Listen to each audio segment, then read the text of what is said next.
Hey, welcome to my first video on the Executed channel. So, I really debated whether to have so much editing that it'll be polished up and perfect, or just speak of the dome, and that's what I'm doing right now.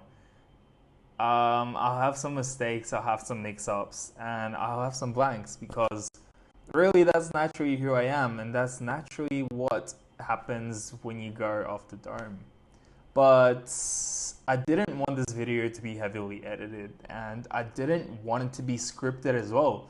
Because when you script videos, when you script things, it doesn't seem authentic. And I just want to speak from my heart, speak to you guys directly, speak to people that follow me, speak to people that want to join me on my journey. Because Executor is not only a radical development program that'll really help you understand yourself, understand who you are, and give you the tools to actually put that into motion. But it's also an outlet for me. It's also an outlet to voice my ideas. It's also an outlet to be myself and put new ideas and tools and theories right out into the world. And that's just what I love doing. And I'll probably continue it for the rest of my life. So I just wanted to put that out because, yeah, not a lot of people seem to know what Executor is, but here it is. That's my contention for Executor. But what I really wanted to kind of talk about today is the layers of persuasion and really what encompasses persuasion and why some people seem so charismatic and why they seem really credible and persuasive and some people don't. And the thing about credibility and persuasiveness is that they're really easy to identify. They're really easy to take in and recall. And I'm trying to think of the technical word right now for that, but they're really easy to understand and decide. You can judge if they're credible or not, if they're persuasive or not. But being persuasive, being the actual person that's doing the persuading is something else. Some people think it's a natural talent, and it definitely is. It definitely is a natural talent. There's definitely a talent aspect to it, but there's a skill element as well. You know, I had to learn so many things explicitly. I had to learn so many of these tactics and persuasion methods and all of these other ideas, and that's why I'm writing about it right now. But I had to learn a lot of shit. Sorry, I shouldn't swear. I had to learn a lot of stuff explicitly. And learning it explicitly is really hard because you learn it the hard way. You learn it from first principles, and you learn it not automatically, but from the ground up. And I believe that learning right like that is so powerful to teach you guys and teach how to do it. Because a lot of coaches, a lot of people that actually know this stuff from birth, they know this stuff from genetics, they know this stuff implicitly, they do not know how to teach it. They do not know how to actually verbalize and tell the theories in a scientific, easy to digestible way with actionable methods, you know. And I feel like learning myself and helping you guys discover all of these ideas is really, for me, the number one thing I could do right now in this world. So that's just a rant about me. That's maybe that's an introductory video as well. But the main topic that I really wanted to talk about is really persuasion. And from my research that I've done, there's three main aspects of persuasion. Number one is actually how friendly you are, how agreeable you are, and how happy you are. You know, how fantastic you are, how flavorful you are. You know, it's really a judge of likability. You know, do people like you or do people not like you? And it's really important in how credible you are. But the funny thing about likability is that it has a very, very little impact on persuasiveness. People can hate you. People can despise your guts, but really be persuaded by you. And you can really see that in real life with characters like Tate. You can see that with Trump. You can see it in all of these big ass politicians and all of these superstars, which so many people hate, and they're really a punching bag for a lot of people. But the thing about them is that they're persuaded.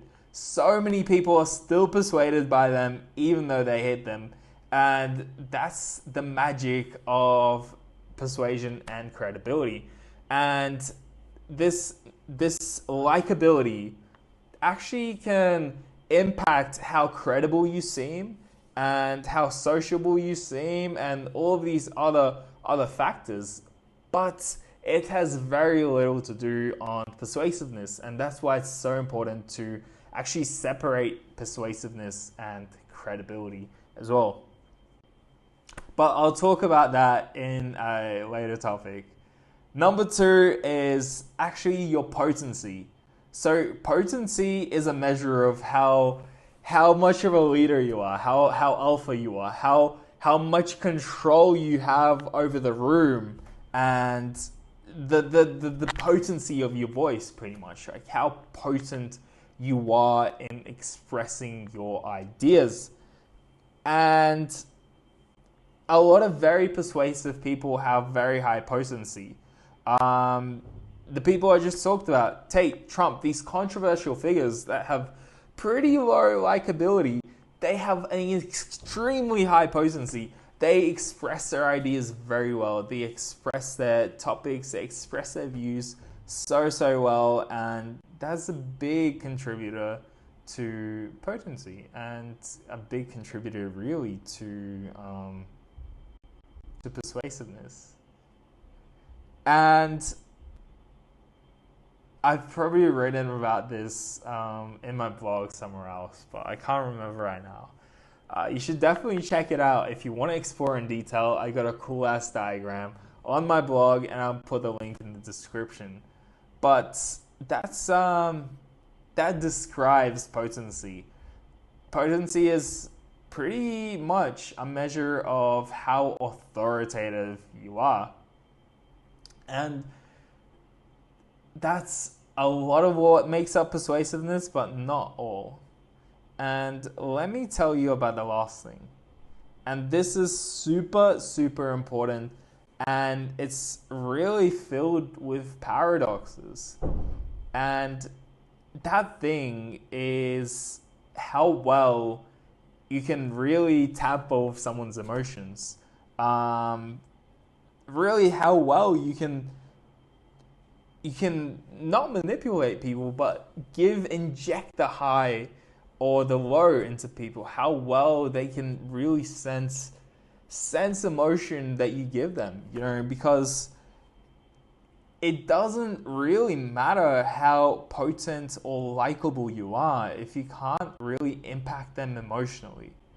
You know, it doesn't, people won't really buy. You can be this alpha kind of guy that's really confident, that's really calm and really stoic. But if you can't inject emotions into people, if you can't make people feel something, right, you'll be hard pressed to be persuasive. And you can just visualize and see that kind of person and really how hard for them it would be to really persuade, you know, because everyone that persuades, everyone that is a master communicator, really tampers with people's emotions. And I don't want to talk about these guys too much, but even these are the most popular guys right now. But even Trump, even Tate, they absolutely mind fuck your emotions, right? They absolutely destroy your brain. They can have you feeling high one day and so low one day with just the things they say. And they're masters of really, it's called arousal. And they're masters of arousing your senses and making you experience that high or that low. And that is the last key ingredient in persuasion. So if you think about it, it's pretty easy. There are just 3 ingredients in persuasion: likability, potency, and how much you can spike people's emotions, arousal. And the thing about that is that you can learn all of these. You can actually learn these. You can be more likable. You can be less likable if you want to be. You can be more potent if you want to be. You can be more, I don't want to say aroused, but you can be more arousing of people. You can arouse their senses. You can arouse their emotions. You can spike their emotions. And I do believe it's a learnable skill. And together, here's my promise to you. All right?